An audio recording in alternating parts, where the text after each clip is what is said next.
구약통독 시즌2 3일차입니다. 3일차는 레위기 14장부터 20장까지입니다. 레위기 13장부터 14장은 나병의 진단법과 환자 처리 규정에 대한 말씀입니다. 사람의 피부 그리고 사물의 표면이나 건물의 벽에 나타나는 증상들에 대해서 규정하고 있습니다. 사실 내용이 어렵고 복잡합니다. 하지만 이 피부병은 나병만이 아니라 다양한 악성 피부 질환이었을 것으로 파악하고 있습니다. 제사장이 피부 질환을 판정하고 나병이나 악성 질환이면 가족과 공동체로부터 추방하고 격리를 합니다. 후에 제사장에게 완치 판정을 받으면 다시 공동체로 복귀할 수 있습니다. 이렇게 복잡한 절차를 거치는 이유는 공동체를 정결하게 지키시기 원하시는 하나님의 의지입니다. 하나님은 의식적인 차원에서만 정결이 이루어지는 것이 아니라 죽음의 문화로부터 하나님의 백성들을 보호하시기를 원하십니다. 우리가 살고 있는 이 세상에도 사탄의 문화, 죽음의 문화가 많이 있는데 그런 부정함, 또 죽음의 세력으로부터 하나님의 백성을 보호하시기를 원하시는 것이 하나님의 의지입니다. 하나님의 뜻 가운데 정함과 부정함을 잘 분별할 수 있기를 원합니다. 완치된 자는 속건제, 번제, 소제, 속죄제를 드립니다. 제사장은 어린 숫 양의 피를 완치된 자의 오른쪽 귓불이, 오른쪽 엄지 손가락, 오른쪽 엄지 발가락에 발라서 정결케 되었음을 표시합니다.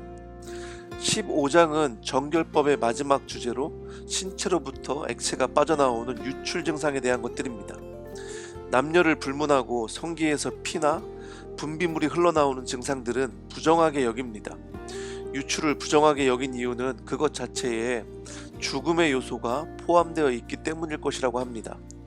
유출은 온전하고 조화로운 창조 질서에서 비껴간 것이고 감염이나 전염을 통해서 공동체에 무질서와 혼돈을 가져올 수 있기 때문입니다. 16장은 굉장히 중요한 속죄일 예전에 대한 규례입니다. 매년 7월 10일 대제사장은 온 민족이 하루 종일 금식하며 대속죄일을 지킵니다. 1년 중 하루만 지성소에 들어갈 수 있는 날이 바로 이날입니다. 속죄일에는 두 번의 속죄제가 진행이 됩니다. 하나는 아론과 가족들, 그러니까 제사장을 위한 속죄제이고 다른 하나는 회중들을 위한 속죄제입니다. 제사장을 위해서 숫소와 숫양을 바치고 백성들을 위해선 숫염소를 바칩니다. 그리고 아사셀 의식을 위해서 제비 뽑은 염소를 아론이 안수해서 광야로 보냅니다. 숫소의 피와 숫염소의 피를 지성소 안에 뿌리고 성소 안에도 뿌리고 그리고 이 피를 성소 마당에도 뿌리는데 이 피 뿌림으로 제단이 깨끗하게 되고 깨끗하게 되었기 때문에 거룩하게 되었다고 말씀합니다. 아사셀 염소는 이스라엘의 모든 불의와 악행과 죄를 고백하여서 그것들을 염소 위에 전가해서 아사셀 광야로 보낸다고 그렇게 말씀하고 있습니다. 죄가 온 것으로부터 돌아가는 것을 상징한다고 볼 수 있습니다. 이런 모든 과정들을 통해서 죄가 깨끗해지고 거룩하게 되는데 예수님께서 우리 죄를 담당하시고 십자가에서 돌아가시면서 피를 뿌리셨습니다.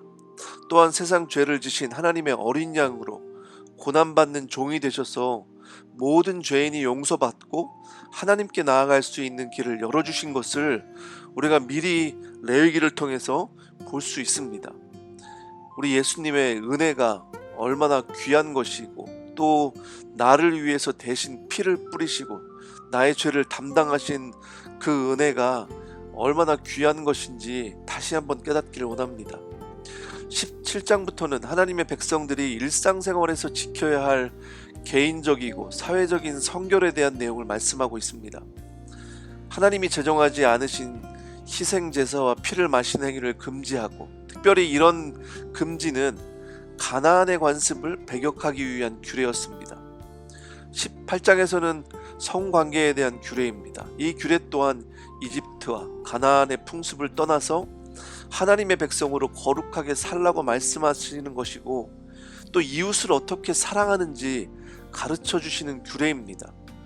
이웃사랑은 주변에 있는 사람만 돌보는 것이 아니라 모든 타인을 돌아보는 것을 의미하고 또 이웃 사랑하기를 내 자신과 같이 하라고 사랑의 두 번째 명령을 말씀하고 있습니다. 20장의 심각한 범죄들은 18장의 금지 조항들과 연결이 됩니다. 하나님은 하나님의 백성들이 거룩하게 구별되길 원하십니다.